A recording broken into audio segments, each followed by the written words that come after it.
House Chairperson, let me take you to church. The scripture reminds us that there is a time for everything and a season for every activity under the sun. This is the time for all patriotic South Africans to rise beyond the borders of our partisan, to join hands in working towards what is in the best interest of our country.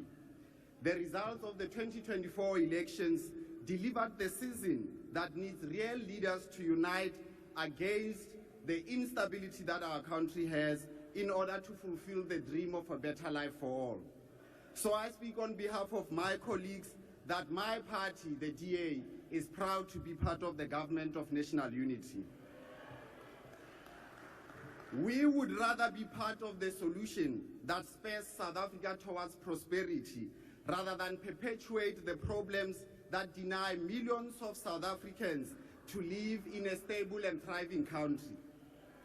Unlike some Johnny-come-latelys who are masquerading as wannabe, red and camouflage socialists, having no shame while they are exhibitors of opulence gained through the proceeds of crime and corruption, we would rather find solutions to uplift poor South Africans out of poverty.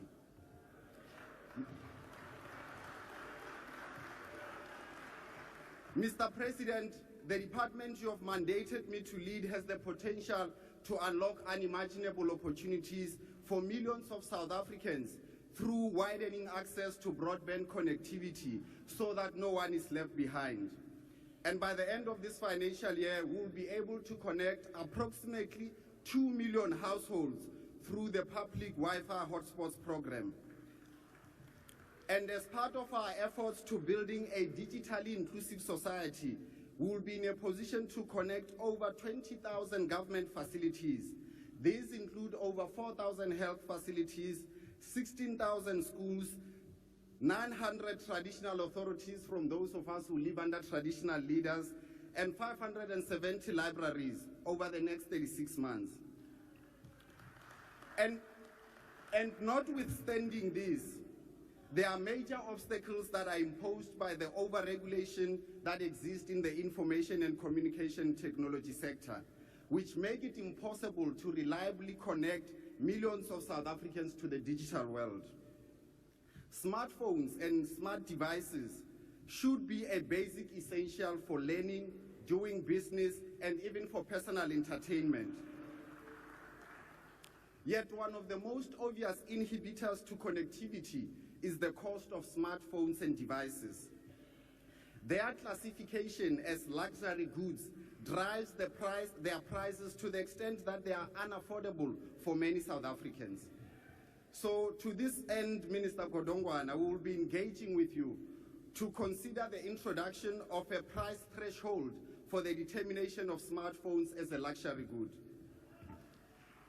Mr. President, we welcome what you said about the need to simplify legislation in order to encourage investment.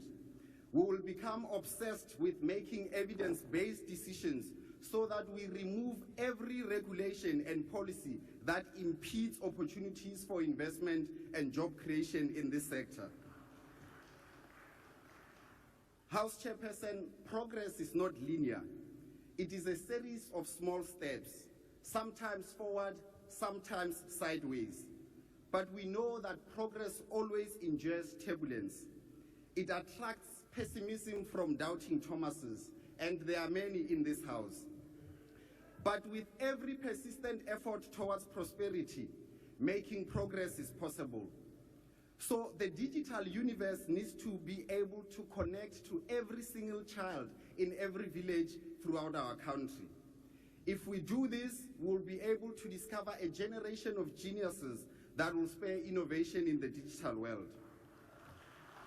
So I would like to challenge all the mobile network operators and telecommunications companies to work together with government to put devices in children's hands. And before I end with the scripture, Honorable Ndlozi and Honorable Bambo, have you really relegated your intelligence to trolling other members because of their wardrobe or height? Please do justice to your own intellect. But to end with the scripture, Many are called, but few are chosen. Honourable Minister, The your time is GNU has been expired. chosen by people. Thank you.